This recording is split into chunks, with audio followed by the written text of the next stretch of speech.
Right, welcome back to another episode of Ear Candy with myself, Danny. And today we've got in the building the very talented Jemmanuel. What's happening? Thank you you good? for having me. I'm good. It's all right. It's all good. It's like I say, it's nice to actually meet you in person. We've been chatting on Instagram for a while. It's nice to see you in the flesh. Me too. I've been looking forward to it. It's it's good to come up to Glasgow. Yeah, fantastic. I don't come up these spots quite often for whatever reason. It's a great city. Good for nights out and that, and gigs and concerts and crazy people, but good people. Lovely. People. We're gonna be probably doing some stuff on Buchanan Streets pretty soon. Busking. Yeah, we're talking about it today actually. Yeah, absolutely. So I was going to start by saying how I actually ended up finding you online. I think you must have been running like a campaign, like a promotional campaign on Instagram. Yeah. And you popped up on that with Lonesome Man. And to be honest, I get promoted a lot of stuff on Instagram, and a lot of it is like the same old. But this one with the voice, I was like, holy shit. I said, holy shit. I was like, what the hell? And listening to the lyrics and that, I was like, I need to hear this guy's story. I want to find out everything about you. Because that's the thing, there's not that much information out there. Not trying to be mysterious, I promise. Well, not on purpose. We just want to get your name out there, obviously promote you as best as you can. So if you want to just tell us your story, it'd be great to hear about you. Originally, I'm from Nigeria.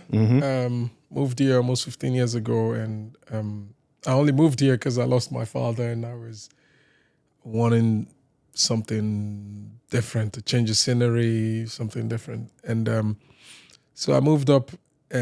Actually, first place I lived in Scotland was Glasgow. All right. Yeah, for a couple of months, and I was just like, oh my God, this is different. This is different. This is manic. And I was like, nah. So I went to Edinburgh to see my cousin one time, and he was working in the club, and so we went. We went to the club, and it was called back in the day, it was called the Sports Bar. It's the bar just opposite outside the Waverley Station. Yeah, I remember it's now that. called Bohemia. Yeah. So we walked in, and it was like, oh, I'm sorry, I should have told you I'm going to be working. So I was like, let's go together. I mean, it's a club. What could go wrong? Yeah, exactly. And I was in, and he was like, oh, my manager just said there's a spot, like if you want a spot, like to work. You were saying you didn't quite enjoy Glasgow that much. So I was like, yeah, so it's weird because I got a job the very first day I went to Edinburgh. So I was like, maybe this is what was it you were doing? Working in the club, just like general bar, All right, yeah. I've done that before in the past. Yeah, cleaning bottles, whatever, toilets, whatever you have me do, and so we were doing that for a while, and music was just because that's not what I knew. That was not what I wanted to do. So back when I used to like clean the toilets, you have the people coming for the football. That used to be manic. Oh, it used to be mental. People like all the football fans would come because they always watch the game there, or when they finish the game, they come. It used to be a good bar, that, to be fair. I used to like that place. And then they would come in, and it's like so crazy.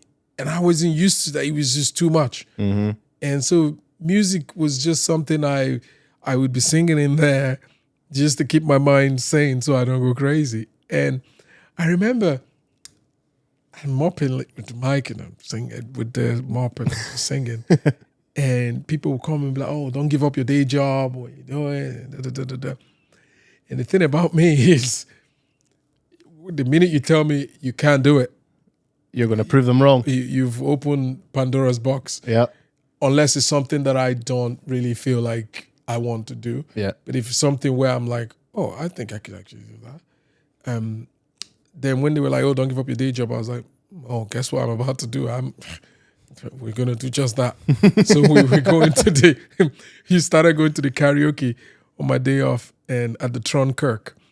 I've done many karaoke there, yeah. There's a bald guy that used to... Oh, Mark? Yeah. His name Mark?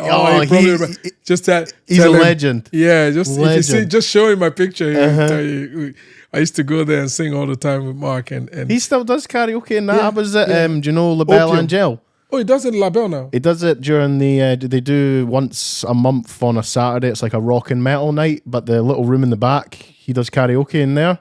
So Yeah, you could go along surprise. They're all metalheads and stuff. Oh but yeah. I'll get up. I'll sing like Stevie Wonder, and it'll turn heads. Not because I've got a good voice. It's just because they're expecting like screaming music and that. And I'm singing Stevie Wonder. They're used to like, do who it at invited this guy? Opium. Opium as well. Yeah. I used to go to the Opium one as well. And then he was the guy that actually said to me, he's got a great voice. He's got a really good voice. Yeah. He was the one that said to me, "Is like, James, like, what are you doing? Like, I think you're a little bit better than the karaoke. I think you probably should go to a jam night." Or what was your karaoke songs? Oh, I used to, Lionel Richie was my go-to. Yeah. It was always Lionel Richie because for some reason, I don't know why I always went to Lionel Richie, but just because I knew all his songs and I could sing it pretty easily. So I just used to be like, okay, yeah, Lionel Richie. And sometimes he used to just pick random anyone he liked or wanted to listen really? to. Yeah, because I know almost all of Lionel's song. Grew up with that kind of music. So he said, well, why don't you go? I was like, what jams? He's like, oh, Wisabinkies, they do a jam there. So I used to just go to Wisabinkies. I went and I was so intimidated. I mean, everyone was so talented. They play guitar. I don't play any instruments. You know, I don't come from like, I didn't learn any musical thing. I don't know about chords or, those kind of things. So I used to go, and then one day I was there minding my business as I always do on the corner of the bar. And then this older gentleman with a gray hair was there with his daughter. And he walked to me and he was like, oh, hi. Nice to meet you. I said, oh, hi. And he went, sorry, I don't mean this in the wrong way. I was like, uh-oh, where's this going? And he said, sorry, but you're the only black guy in here and everyone's playing the same kind of music. And I'm like, I just want to hear something different. I don't know offense. Like, I love folk music, but I mean, the whole night, everyone's just playing the same thing. And like a bit, I would. What was he want? A bit of soul or funk or something like that? Anything. Gospel, anything. I just came back from America or something. He said, I was like, mate, I'm not really a singer. I mean, and he's like, no, I just feel like you're a singer. I'm never wrong with these things. I feel like you can sing. Let's have a look about you then. Yeah, apparently. Then he went there and he put my name down, and I'm literally the whole 1 hour I was pacing myself because I was like, I don't play any instruments. Well, I've not really done this kind of one before. So it's like, so they called my name. It's like, oh, James Emmanuel, come and sing. And he went off stage, grabbed the mic, and went, why the hell would they just call me James Emmanuel, James Emmanuel coming to sing? That's abysmal. That's rubbish with this thick Scottish accent. And he went, ladies and gentlemen, on your feet, all the way from Nigeria. Bigging you up. Oh my! Everyone was clapping, thinking, Jesus, Marvin Gaye was about to dive through the ceiling in, and they were all cheering, and I was like, uh-oh. Wisabink is 1:30 on a Monday. Everyone's pissed, so they were cheering, waiting for the performance they've never seen before. I'm going, oh my God, how did I agree to this? Why didn't I leave? And then I walk on stage, literally closed my eyes with the microphone like this, and I sang Hello, verse and chorus. And then I was in my head as I'm singing, I'm going, there's no guitar. There's no nothing. This is sounding shit. This is an open mic then? Yeah, it's like you put open mic, you put your name in. Yeah. And I'm at verse and chorus, and I close my eyes, and I'm like, this must be so bad. Because there's no guitar, there's no nothing. And then after the chorus, I just stopped. Because I finally said, no, this is shit, stop. And I stopped. And everyone was clapping, cheering, and going, oh my God, no, more. And I was like, no. I left. And Jim came and looked for me. Still, his name was James, lovely guy. And he came and met me. He was like, you see what I mean? See what I mean? People want something different. They want, you got a lovely tone of voice, and there's something about your personality that just makes it work. I think you're born for this. I think you should do it. And then he took me and his daughter to the pizza shop just after Wisabinki's as a pizza. Oh, yeah. And he bought me pizza, drinks, and he was so sweet the whole night. And I was like, oh, okay, that's not bad for a first attempt. Yeah, you're getting treated like a superstar. You've just done an open mic. I may if you insist. So after that, I just used to go all the time to Wisabinki's just to watch on a Monday. Monday was my day off. So I used to go just to watch other musicians play. Most people didn't want to play with me because I didn't know, I wasn't grounded in music. Back then, there was a kind of a uni thing where they all came from uni, they all played music, and I wasn't in that clique. So at first I was like, is this something else? But then I noticed it's kind of a Scottish thing. If they don't know you well enough, people are a bit apprehensive. But as soon as they kind of feel like, oh, he's all right, he's part of the crew, and then their personality come out. And so I used to go and then play with the guys, Cameron, James, and all. If you ever see this video, they'll probably be laughing their head off. And they used to call me Mr. Loverman because we used to play till night. We used to go crazy, like you're talking 3 a.m. in the morning. And so that's how music kind of started for me. And then after that, I put a band together just to play there, do gigs and stuff there. And then after that, the Edinburgh Blues Club reached out. And my very first show, like paid concert, was supporting Eric Gales, the Grammy-winning guitarist that plays with Joe Bonamassa. All right, yeah. My first gig, Voodoo Rooms. And I was like... You got paid as well? Yeah. Oh, obviously, fantastic. Part of no, but to even support someone at that level, man, I'm coming from Whistle Binkies, mate. And it was the first time we were doing the sound check. Even at that stage, subconsciously, though, to be fair, there was a doubt there that was like, mate, you think you are, like, this is just for fun, So I turned up, we're doing the sound check. I'm just like trying to sing it, and Eric doesn't speak. Eric Gales, he's very kind of weird that way. He would rather not say if he doesn't have to. I'm not familiar with him. Eric Gales, he plays guitar. You should look at it. If you know Joe Bonamassa, they play a lot like together and stuff. Okay. And he finished sound check and he said to me, he's like, you've got something quite interesting. Like, but your personality with the music, you've got something very, very unique. Don't change it. That's all he says. Like, don't change it. Just allow it to grow. Yep. And that's all he said. He just walked off. And his drummer was quite surprised, and the bass player, because Eric doesn't speak that much. Yeah. And so I was like, oh my God, what just happened? It's great. It's the most nervous gig I've ever played, ever. Obviously, if he is like sort of like someone you look up to and you're hearing that, like, it must be kind of breathtaking, eh? Like, oh my God. But that was the beginning, because I was like, if he sees it, it must be there. And so from then, we were playing, and I was in the band that I had with my friend back in the day, and then COVID happened, and I got sick. At first, I thought it was some kind of cancer or whatever, but it wasn't. Yeah. It was just an ulcer, but my voice completely went. Like, I couldn't sing, nothing. And then the guy that was in the band who played the guitar had an opportunity to go to London. So he took it. He went to London. So I was here from having a band playing all the time to all of a sudden the music just stopped. Yeah.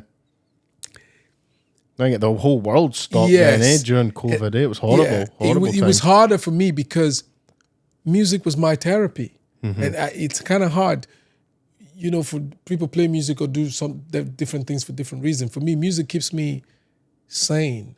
It's like... You're talking about performing it? Or like just creating it, performing it, being involved in it, talking about it, the whole thing about music.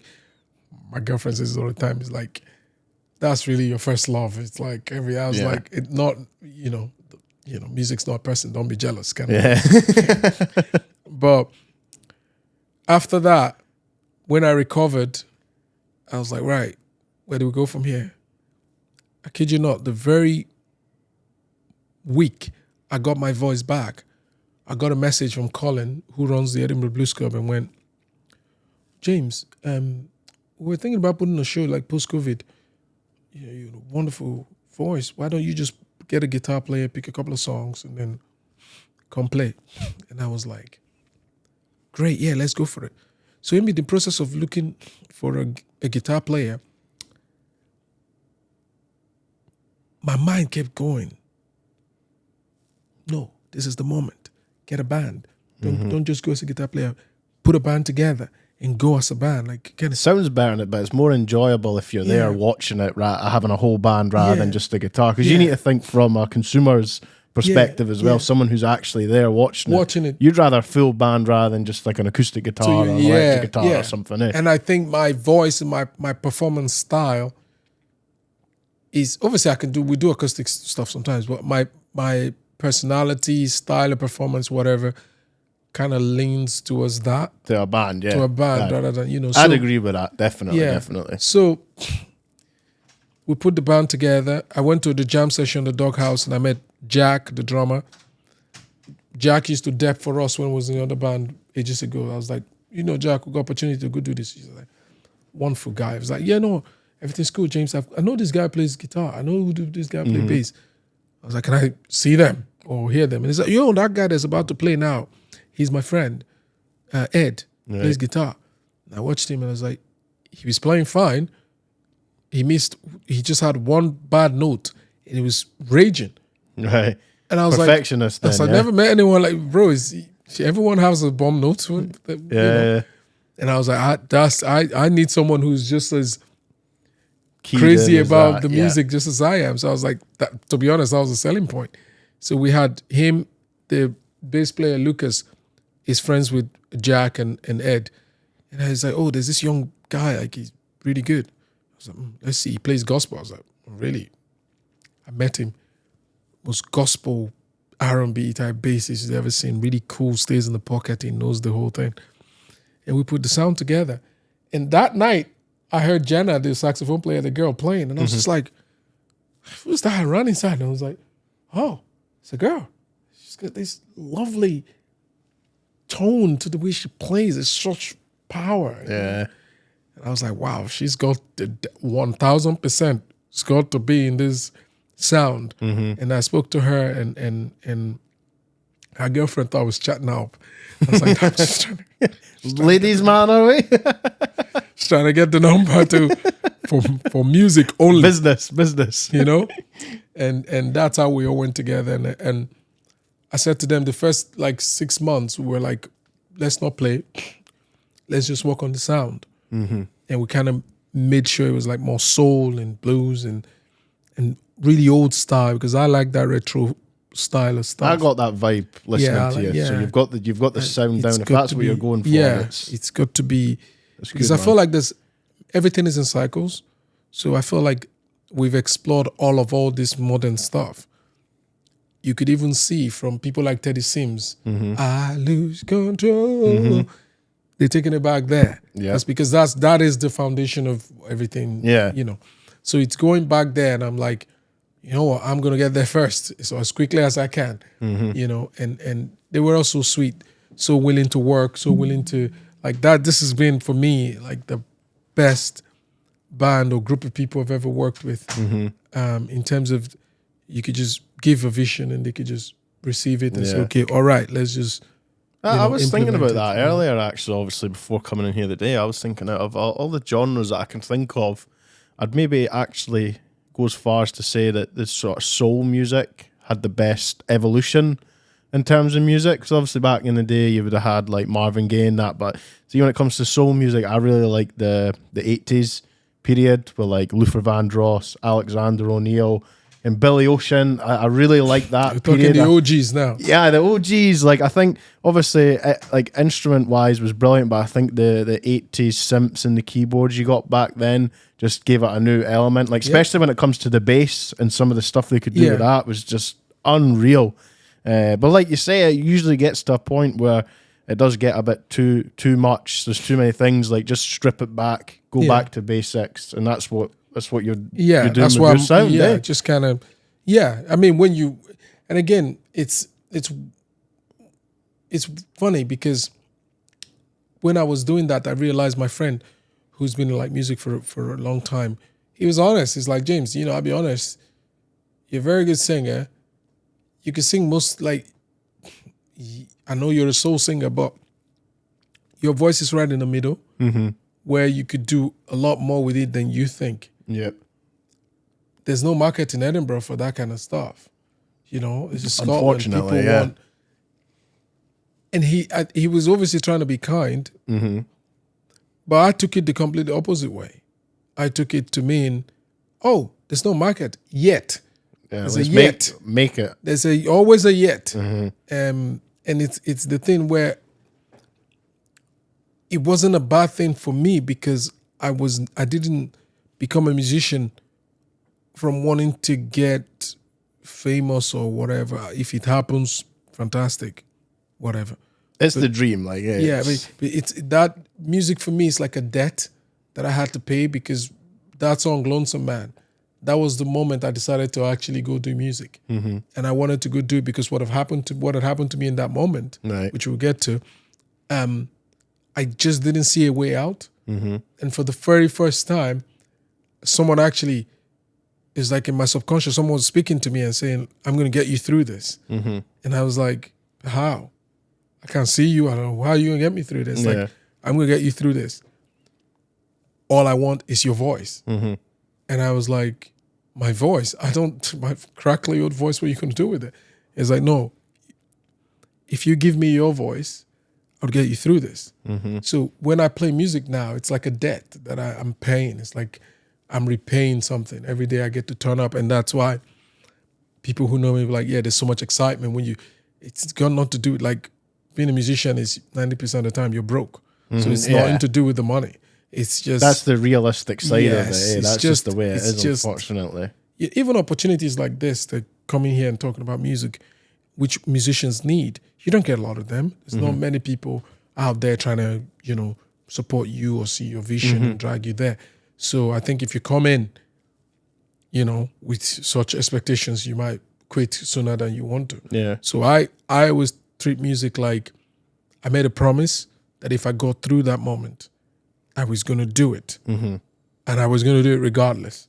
So I just do it. Yeah. Almost kind of thing. So, but it's been the Edinburgh thing. When I first started playing, I remember bars would send, the time we wanted to go play, and they sent us a set list of songs to go play. And I said, mate, the day I start taking a set list to play is the day I quit.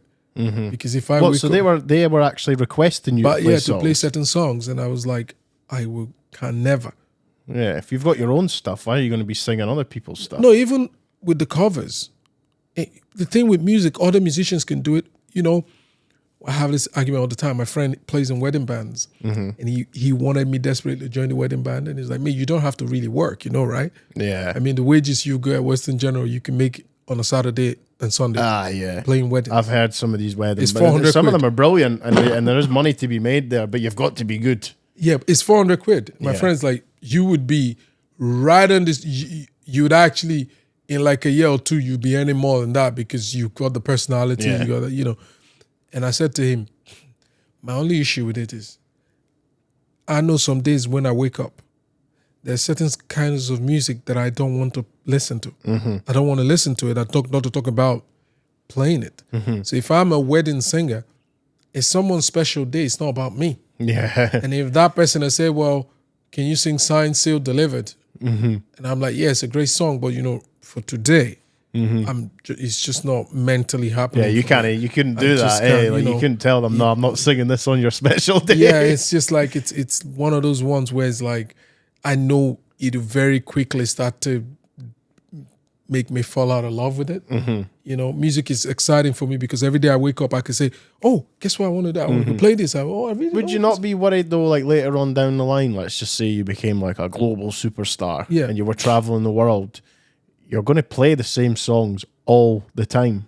Like your own songs. You feel like you would ever get sick of that? But that's the thing. When you're playing, you're going to turn up playing your own song. But I always say to people, if you're an artist and you're coming to music from an ego point of view, you would always struggle. Yeah. No matter how great my songs are, if I turn up on a stage and in that moment, my spirit is like, sing a bit with a song. I will sing a bit with the song because that's what the music needs in that moment. Yeah. It's more like music for me is like, it's fellowship, it's worship. And there's the thing, when people listen to me and people talk about, like, I don't hear my voice. Like, people hear it and they go, oh, I love it, it's great, it's brilliant, whatever. Yep. when I sing, I don't listen to what I'm singing. I don't obviously you listen to make sure you're in key and stuff. Yeah. But I don't listen from the point of view of, oh, this voice, this tone, or people talk about tone. Is how can I serve the music? Yeah. I'm there to serve the music. So yes, I want to put my own music out there, but I want to put my own music and put the music that I love as well. Yeah, And that's where music is lost.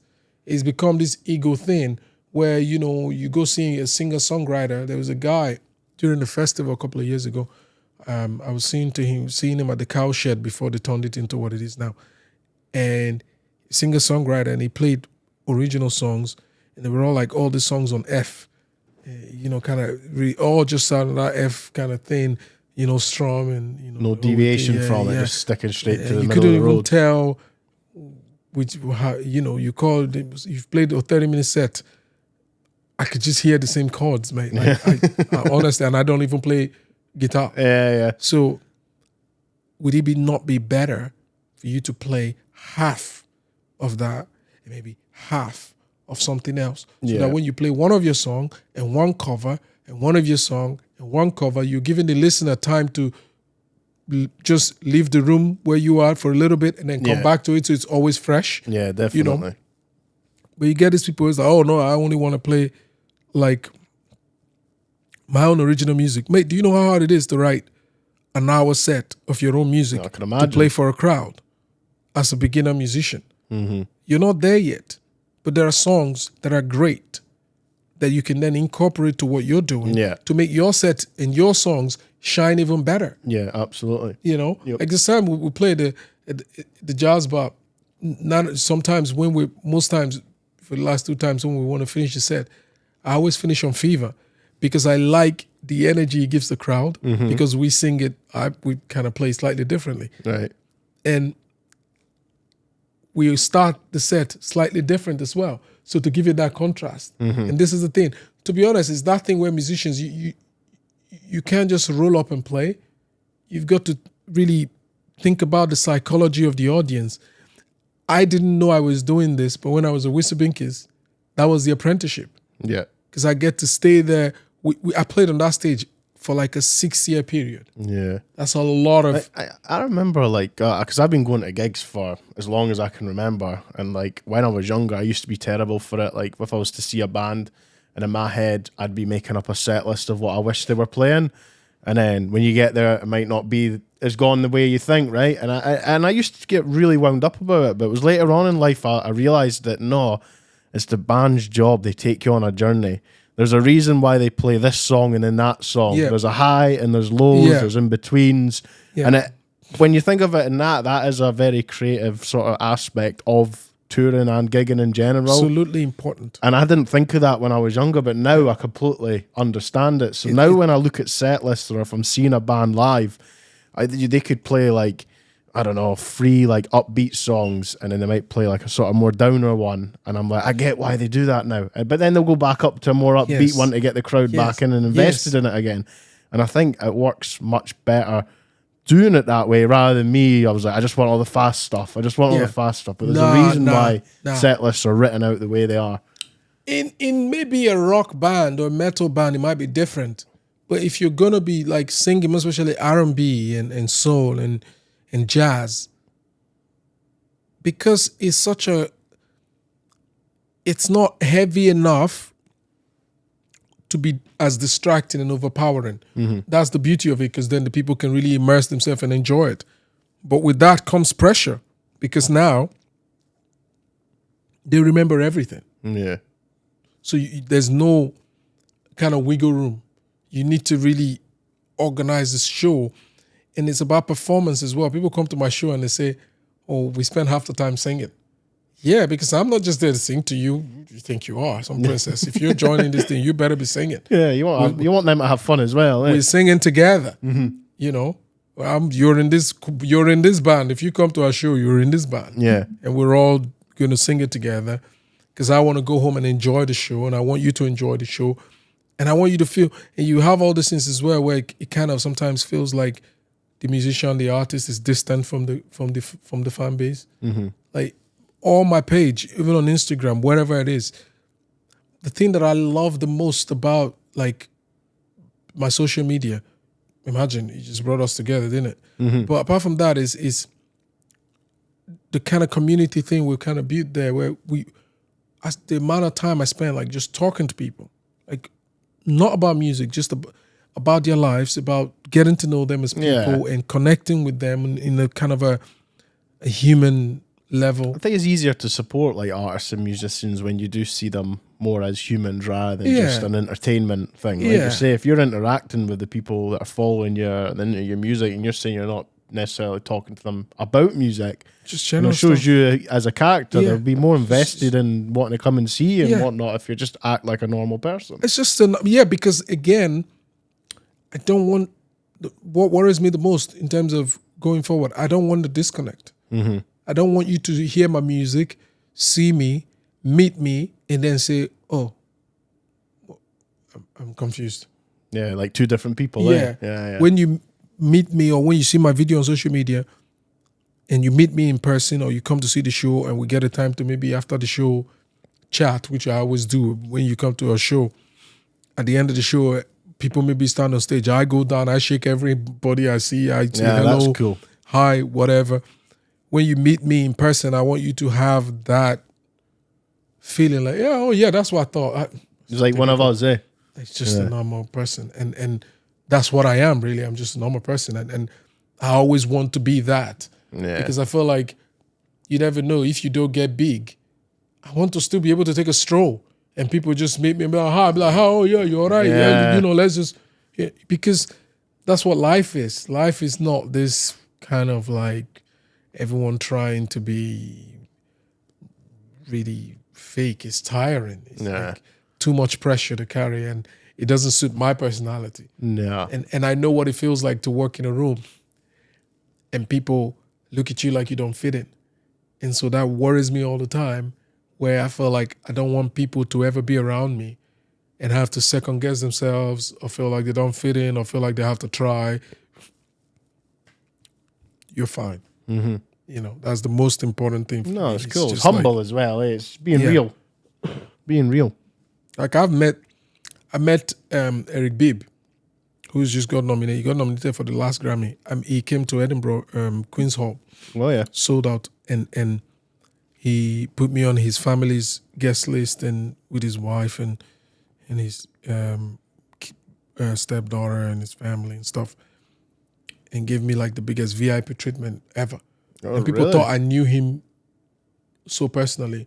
He just found me on social media and he was like, just reached out to you and said, I want to get you on the guest list. I actually, after that, I ended up in Bath. His record label flew me to Bath to go sing on his upcoming album. Oh, so you got a feature coming up then? No, I just sang backup for him. It was the biggest honor of my life, like one of those really humbling. And the reason I brought it up is because for someone who's been there, done it, achieved everything there is to do in the game, so humble. Yeah. Spent time with, even in Bath. Like the recording session wasn't going so well at the start because I just flew from Edinburgh down there. Didn't get a chance to sit down. It was like 3:30, so we're kind of just rushing to get non-stop. And it was taking me a while to get because I didn't get the song before. And even after all that, he was just like, "Yeah, this is what it's like. You really sure you want to do this business?" I was like, "Yeah, I definitely think I'm doing okay." Yeah. And we spent some time, and he was like, "You remind me of myself when I started playing. You're doing all the right things, like going out busking, doing meeting, because you're learning. You have to learn how to be a musician." And I know people don't talk about it because it's like you do one hit and you go viral, but you need to learn how to be a musician. And I'm so glad to see like someone young, coming up and you're doing it that way. That's how you should do it. And I was like, I looked at Eric Bibb. I looked at him, his profile, how he comes across. And then I thought in my head, that's exactly how he was when I met him. There was no disconnect. Yeah. And I was like, that's exactly what I want to do. Yeah. That's exactly what I want to be. That's what you are. Yeah. Now. Yeah. Just by talking to you and what you're saying, it sounds when you meet me, the same. Yeah, you meet the music, it's the same thing because the music comes from me. It can't be different. The music is not some cliche coming from some higher above. It's just me trying to express what I'm feeling, whatever in that moment. So, these are like certain things that I think artist development is kind of lost because, you could do a video on social media and boof, and then people don't really understand. It's a lot different nowadays, isn't it, compared to what it was back then? Because I think a lot of bands and that, they are looking for like the viral hit. Yeah. And the thing is with me, I love my music, and I can't think of anything better than like sitting down and listening to like an album that's 10 tracks long. If I'm scrolling through, social medias and whatnot, and I'm only getting 10 seconds of a song, and then I look at and it's got like over 1 million views, I'm like, I can't consume music like that. Like obviously I came across your thing and I heard it, and I was like, oh, I really like that. Really like that. So then obviously I was listening to you on Spotify and stuff like that. But it's different. It's like they're seeking the viral hit. But the thing is, these things, they come in waves. So you might get a bit of traction just with that one viral hit, and then it goes straight back down to zero again. Yep. So you're just constantly chasing that. It's very, very different compared to what was back in the day. And another thing is, it leaves you at the mercy of the platform, maybe a record label or whatever it is that you're relying on to get that traction, money, because you never have leverage.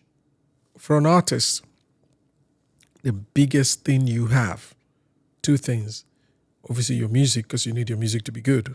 And your fan base, and just your not even fan base, because fan base is a big term. It's like your community. Yeah, community. You build your, like, of 100 people, 200 people, on your mailing list. That's your equity. That's what you have, because you could write a song in your bedroom. These are people that are invested in you. Yeah, you could write a song in your bedroom and say, listen, I'm not releasing it to the world. I only want to release it to those people on my mailing list. Or, get a bit of feedback. Yeah, and get a bit of feedback and hear what people are thinking. And people don't understand that, and you're so focused on random people. There's so many people who've gone viral.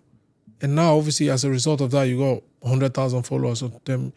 It doesn't really mean anything. They're not listening to your music. They're not listening to it. They're not invested in it. Like, off of one song with no promotion. I literally didn't have a budget to promote it. It's my first time. I didn't know if I did it right or wrong. But I've got played on iHeartRadio. I've got played on the Holland Radio. I've got played in, like, I was looking at the whole thing. Amazing Radio, I've had it on their playlist since it came out. I know, because I didn't apply for it, I know it's people on my page that are requesting it. Right, okay, and it's that kind of relationship. And for me, I'm thinking in my head, rather than rush it, imagine if you just take your time in a year and you double that or you triple it. Those are now 3 times the amount of people that are just as invested as the ones you had before. They're organically growing with you. I'm a beginner songwriter. I'm a beginner musician almost. I'm not like any superstar. So I want to grow. If I get there, I want to grow with the people. I want people to look back and go, oh, I saw Jemmanuel like 5 years ago when he first released Lonesome Man, and I was like, oh, he had something. So glad he's here now. You know, because then it feels... mate, I've got some bands like that. There's some bands I really like out there who are just, they've either released a couple of singles or they've only got one album out, and I've met them, I've hung out with them, I've had a drink with them and that, and like still keep in contact with them. And when I see that they're touring America or whatever, they've got a support slot touring like supporting a bigger band going on that, or like the USA and stuff like that. Even though all my followers are from the UK, I'm still going to share it on my platform and be like, holy shit, look what these boys are doing. Because even though they might not be from where I'm from, it's still a big thing for me, because I'm like, God, I remember when they only had one single out and it was amazing. And now look, they're going around the USA or they're touring fucking Australia or whatever. Like it's important for fans to be excited for the bands as well. Because from a human point of view. Like just be happy for them. Like, I know for a fact if I was in a band and I got asked, oh, do you want to support so-and-so in America? I'll be like, I'm just the guy from Edinburgh. Like, what the hell? Like, fucking hell, I want to do that. But I hope other people would be as buzzing for me as I am for myself, you know? Yeah, no, it's a double whammy, because you kind of have two kinds of people. You have people who only want to cheer for you when there's a big news. Yeah. And you have people who cheer for you all the time. But you need both. Yeah. You need both. You can't exist without one without the other. Mm-hmm. Some people are not obsessed with music as we are. Yeah. So you have to understand that, like, some people are passive consumers of music, whereas for someone like me, I need music every day. Mate, I'm the same. I can't think of a day where I haven't listened to music, at least for half an hour. Yeah. I need it for my endorphins. Yeah. That's Otherwise, I think something's going wrong. That's the way I see it. Yeah. That's what my missus says to me. She's like, I feel like you'd cheat on me with music if you had the chance. Yeah, and I was like, I probably would. If it was a human being, I said I I'm probably sorry. would. I apologize in advance because it already happened already. Music it's like it's a beautiful thing. Like it is. It's like, Lonesome Man, for example. You have to really be careful, people. Like, people give opinions and they say stuff. You always have to. That's why if you don't have a good core of what you believe in and what you feel, and you don't understand your own emotions, anybody can sell anything to you. He can sell you that, he's. When I first started writing music, obviously I don't know technical terms. I'm not been trained to be a songwriter or whatever, but I know emotions, and I'm a storyteller. Yeah. So I remember when I would write, people would be like, maybe work on the lyric. Oh, you're not a songwriter. It's funny because Lonesome Man I wrote years ago. And the guys I was playing with would say that. I didn't change one single lyric in that song. Really? Not a single thing. Jeez. Oh, so how many years ago would you say you wrote that? That was like 4 years ago. And I'm only just releasing now. Probably why it sounds so good. Yeah. When I was going to release it, I was going to change some of the words. And then Lucy said in my head, don't change anything. Don't touch anything. That is the emotion you felt. Because I wrote that song in my dark room. Like, lying down after I came back from Leicester, which you probably head up there now. So I was seeing this girl for like 6.5 years. And she's from Leicester, but of Indian descent. Right. And her family didn't know, obviously, I was black or whatever. She had told them I was from America. Right. So she was graduating, and mom came over. It was like 5.5 years. And mom came over to see her when she was graduating and was meeting me for the first time. So I kid you not, that whole story I could replay as a movie. Right. Mom knocks. I open the door. She looks at me for like a good 5-10 seconds. She didn't know what to say or do, or she just stood there for like 10 seconds going, are you for real? Are you, is this? What, did she say that? No, or is this I'm what looking you at just her. by her expression? I'm looking at her. What she's for thinking. 10 seconds. She didn't come in. You open the door and go, hi, come in. No, I opened the door. She paused. There was a pause for like 5 to 10 seconds. Jeez. Like, she looked and she was like, giving you quite a dirty look. are you okay? Not even, dirty would have been better. It was almost like, are you for real? Yeah. That's how I would describe the look. It's like, are you for real? Kind of thing. And eventually, obviously, the girl at the time walked, oh, hi, mom. And then she's like, oh, hi. Oh, and then she quickly go, oh, let's get back to 2020. Let's get back to reality so it doesn't look weird. Yeah. So she comes in. Oh, hi, oh, lovely. Oh, did she have a dad as well? Was he there? Yeah, the dad was, dad, they're not together. So dad didn't come. So I made a steak and rice, and then she ate. Oh, lovely guy, nice guy. Great. And then I'm bending down to feed the cat. We had a cat at the time, Fredo. I'm bending down to feed Fredo in the passage. And she says to her in the room in Punjabi, like, he's black though. Black in Hindi, she used the word Kalia. Kalia is like black. Right, okay, in Hindi. Though, because I went to India when I was a lot younger. Oh, so she I didn't heard know this. a little bit of, and I hear a little bit of the language. So I'm being a Hindi cat, so I heard that and I was like, oh. But I was like, in a way, I wasn't surprised. I was like, But the greeting at the door, you wouldn't have been surprised. Like, plus that, I went, maybe if she was just shocked, maybe she was settle into it. It was obviously a racial thing. Yeah. I was like, maybe she was settle into it. It's funny, And when she said that to her, obviously went to bed. I went to sleep in the living room so they could sleep in the bed. I kid you not. Till this day, I said to my partner and I met her, I've been in all kinds of situations in my life. I've lived a very long life for someone so young. It's very hard to surprise me. Nothing in my life has surprised me as much as the change I saw in her, in my supposed girlfriend the next morning. Really? She could not look me in the eye. That's fucking bullshit, I'm telling someone that we were together in Haymarket for like 5.5 years. She could not, after that moment, she went to bed, woke up a different person. You know the mum would have been like that all fucking night, All night. She woke up, couldn't look me in the eye. Then mom said, let them go. They're going to Glasgow, whatever. So they went to Glasgow. Came back, couldn't look me in the eye. I knew she was going to her sister's wedding the next day. That was the whole point why mom came, because we were going to drive down. Then she went to Leicester, changed her work from Edinburgh to Leicester. I didn't know that.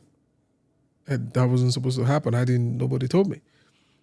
So I didn't find out. I'm calling. I'm like, fuck, like, what's going on? You're not coming back. No, I'm not coming back. I'm not coming back to the house. Her whole clothes, everything was there.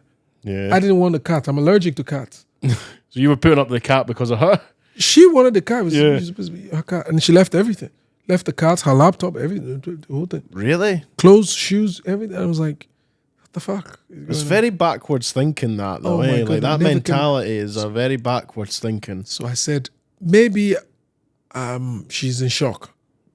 You never know what kind of threat, she used to say, like her dad, they're quite strict and whatever, kind of stuff.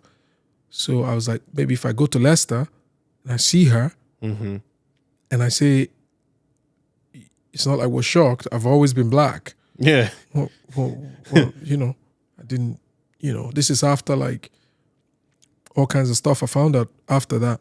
But I went to Leicester, then I saw her. I saw her at her place of work, and she worked at the Sainsbury thing there. And she came out, she saw me, she was shocked because I didn't tell her I was coming. And then so I started to talk to her. We spent quite a long time talking, and I was like, mate, like, what's going on? What happened? It's fine. Oh, so is this a wee while after? This like a month and a half after, because I was like, a month has passed. Let me go and say, what the fuck? Yeah. Bit of closure at least. I asked her, not even close, I asked her. Over the course of the relationship, I kept asking. Mate, I've been to India. I know, like, to a reasonable extent that maybe, this isn't not what the going family to be accepted. Would want. Yeah. So you just let me know now so I leave now. Yeah. Because you've wasted a lot of time at this point, and you've been invested into something and just been left in the dirt. Even the 5th year, like, which was 3-4 months to her graduation, I still asked her, I was like, when you graduate, what's the plan? Yeah. And she said, what's wrong with you? So you think I'm just going to, like, leave you because you're black or whatever, or your relationship? And I was like, She must have known. Like, do you maybe not feel like you were being used? That's the thing. I feel like you were being used, by the way. In life, people gaslight you. That's why I say, if you don't have a core of what you believe in, they can sell you anything. Because when she was saying, like, she used words like, because she knew my weak point, which is, I can't prejudge something I don't know. Yeah. because then I become the racist as well. You know what I mean? Like, I can't assume you're going to do something that you've not yet done. So when I would ask her, she's like, so you think I'm just going to get up and leave? I was like, yeah. I mean, you've been here for 5.5 years, surely, yeah. So I know I wouldn't get up and leave. So I was like, yeah. So,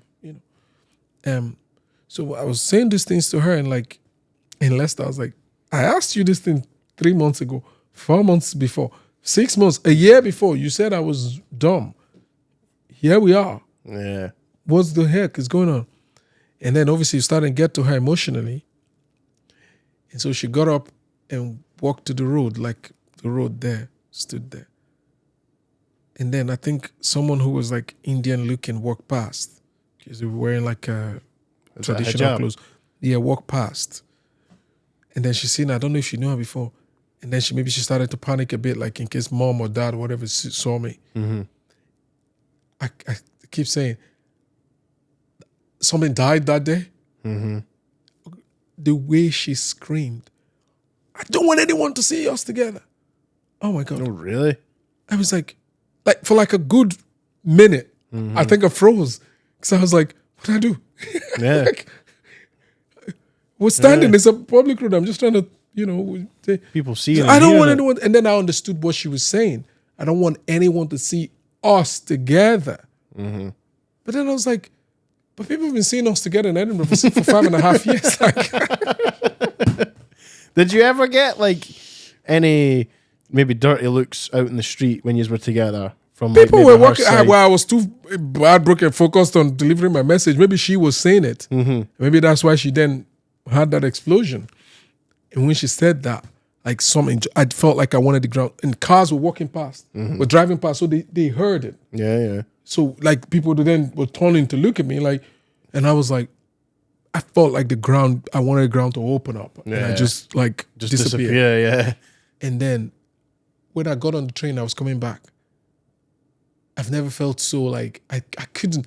If I had to, that's why I use the word lonesome. If I had to describe how I felt on that train, I think that train journey was the worst because it was 6.5 hours by yourself of now having to think about this. Just got your own mind trauma, going. Yeah. And I was like, oh my God! And this kid in the train was so, oh God, God sends angels everywhere. I swear, this is like 4-year-old kid. I'm sat there minding my business. She was trying everything in the world to get my attention. I'm telling, she was like trying to scratch me, trying to touch me, I'm obviously zoned out. I'm like, oh my God, what's just happened? What the fuck? Why did I go to why? And she's trying to touch me. So eventually I saw her, and for the first time in about 4 hours, I smiled. Yeah. And that was the first time I went, yeah, you can get through this. You got this. Oh, 100%. 100%. And I came to Edinburgh, and he was mad because I walked into the house, our flat. All our clothes were there. Everything was there. Constantly reminded, eh? And I was like, it's just like that. It just felt like a torture. Yep. I think for that first 2 days I came out to Leicester, I was in my room for 2 days. I'm not sure if I had water or anything. I was just laying there. That's when I wrote the song. Really? Yeah, that's when I wrote the song. How long did it take you to write it? A couple of days? I think it must have been a one day. Because I just wrote everything. The lyrics of that song, your love hit me like a spark along a fuse. Basically talking about like the great times, how the love started. It was great. It was lovely. It changed everything because I didn't know if I wanted to be in a relationship, and then I met her. And I was like, it changed everything. We did everything together. Everyone knew us. Like the open mic was because we used to go. People knew, we were together. And that's why the mid parts are, how could I explain you've packed your bags and walked away? Because people would now ask me, where is she? Yeah. And I didn't know how to, for the first almost a year or more, I didn't quite know how to answer. I didn't quite know if I wanted to tell people what had happened. There's not really an answer for that, eh? Because I didn't know I didn't know if I wanted people to judge her or call. That would do me no good. Yeah. There must have been some ulterior motive, though, because it seems a very, very odd way. But then it is the religion as well, you know. It's how And people they are are. So people can be really really Yeah. strict with that. So did you get any kind of closure at all? Or was- nobody explained. Nobody told me anything. Nobody cared to ask. Nobody bothered. No. So I was there for a couple of months, and then I found out. Were you just paying rent together, or did you? Yeah, buy we were. somewhere? Yes, all of a So sudden, half and half. yes, all of a sudden, my bills just went to. I had to pay everything myself. So I was there for a while. I still stayed even after that. I stayed for like 2 months to kind of see maybe this is a dream. And then finally, I was like, James, you got to just accept this has happened.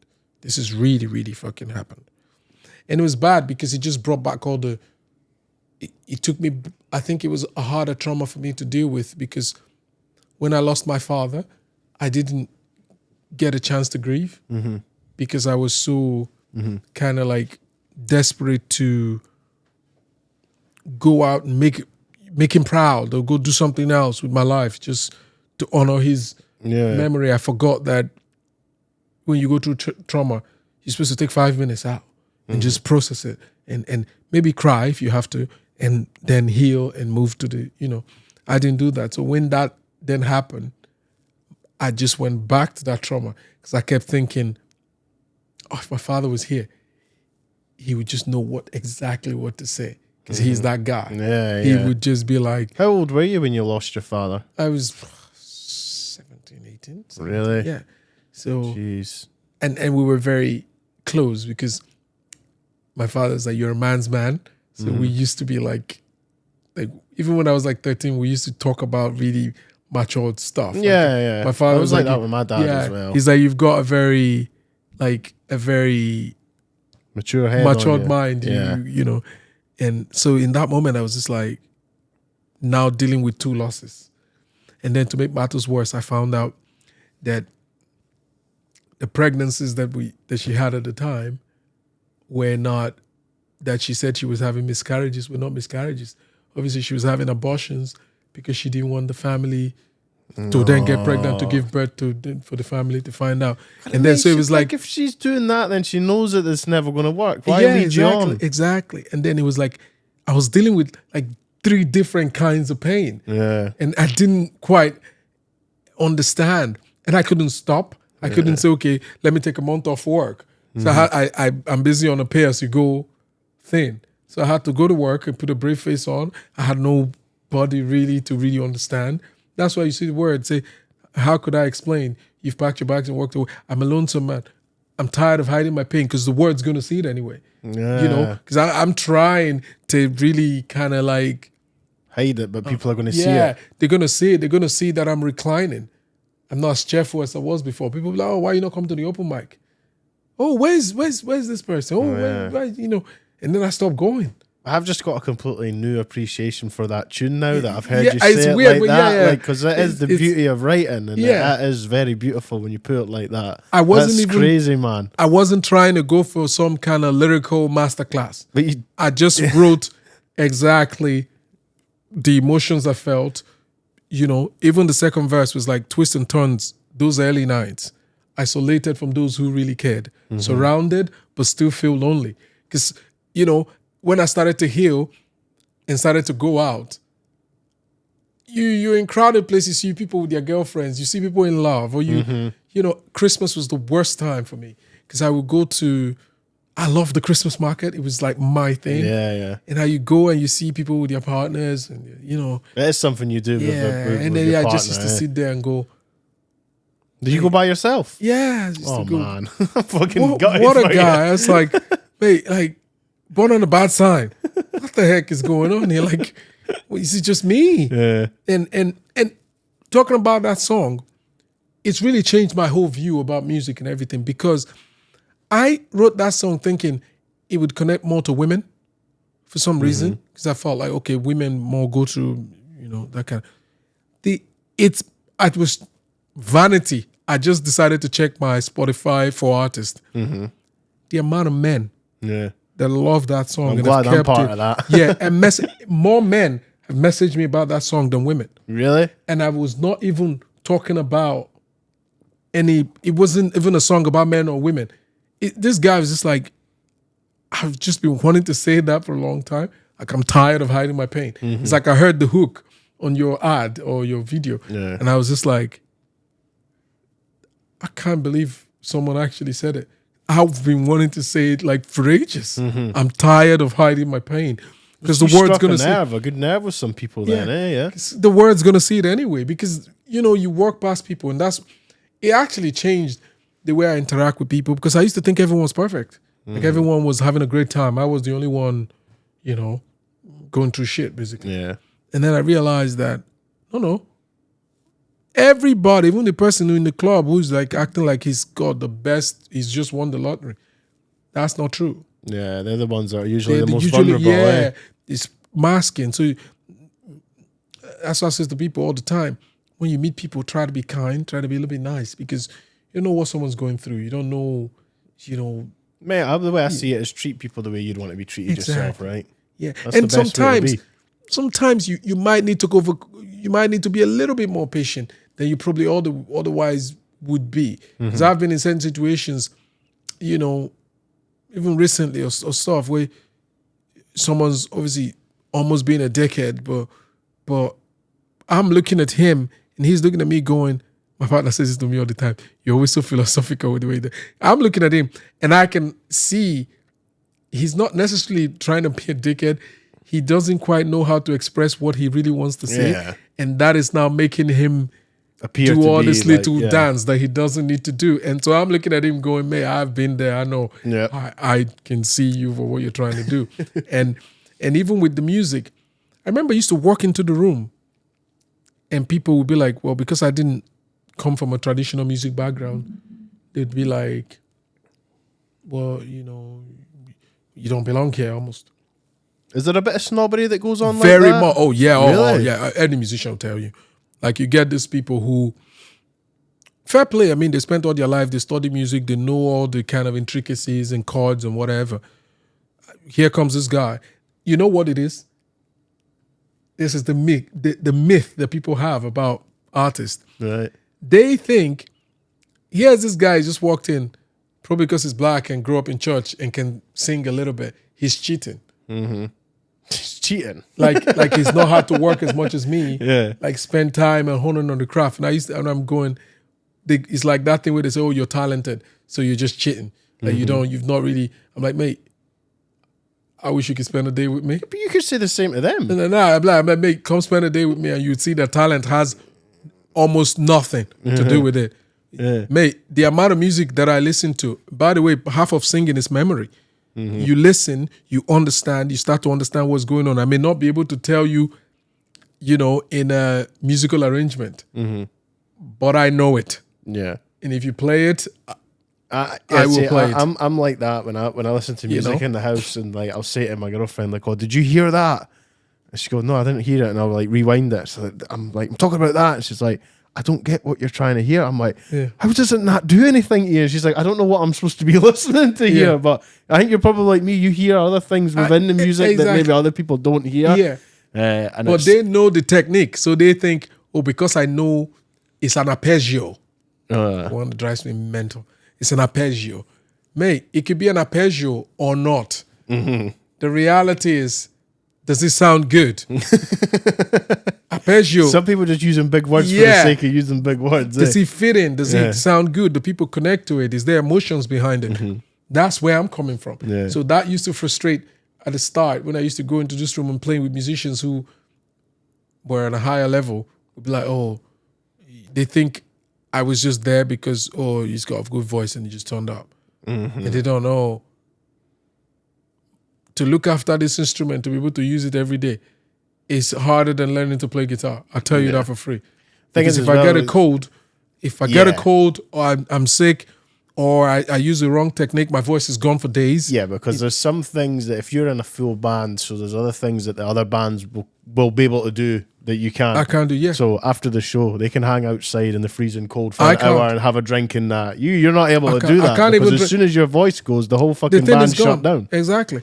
And it's like alcohol. I love I'd have my 1 or 2 whiskey every now and again, but I can't do it as often as I would like to, because if I found that alcohol There's affects a my lot of voice. pressure. Like, I know a lot of people take the piss out of like singers and bands, but there is a lot of pressure to make sure that you are keeping as fit as you can. Because, like I said, if you get a sore throat, tour's cancelled. Tusk, exactly. Tour's It's, fucked. it's over. So there's a lot of pressure because it's not just yourself, but you've got maybe 5 or 6 other guys who are depending on you all the time to be 100%. And minus that, you carry the band. Yeah. You most especially when you're the front man like I am and the way you perform, we turn up and they always say to me all the time, James, you never follow the set list. Because we write set list and we get on the show, I'm like, yeah, we go with the first 2 songs. And I'm like, yeah, no, play that song. Mm-hmm. And every night, they hate it on the night. And then after the show, they're like, oh my God, that's a wonderful set. And one day, I was having a conversation and was asking me, what do you think about when you change a song? I'm looking at the audience. Mm-hmm. And my brain is going, no, this song fits in now. Or do you read them straight away? So when I play the first song, you play the first song, you see where they're at. Are they ready to start singing right now? Mm-hmm. Or are they, it's like the last gig we played at the jazz bar. We started quite slow and we weaved it on like that. We weaved it up like that. And then when we got to this song, I never want to dance again. Got no rhythm. I don't know it. The guitar player was like, I really want, it's Valentine's Day, I really want to play it. It's George Wham, isn't it? Yeah. And he started to play it.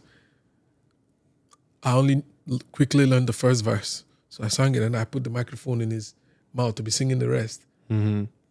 The audience loved it. Yeah. They never. It's a classic, man. It's a classic. Not just the song, the way they didn't know I didn't know it. See, there are so many things about performances that people don't talk about. So I sang the first verse because I knew it, and I sang the chorus. I didn't know the second verse or the bridge. Mm-hmm. But it doesn't matter. Done it for you. We're on stage. It's all got to look like we planned it. Yeah. So I took the You're just mic. winging it as you're going, man. And I took the mic and I put in the guitar. Play. I'm like, oh yeah.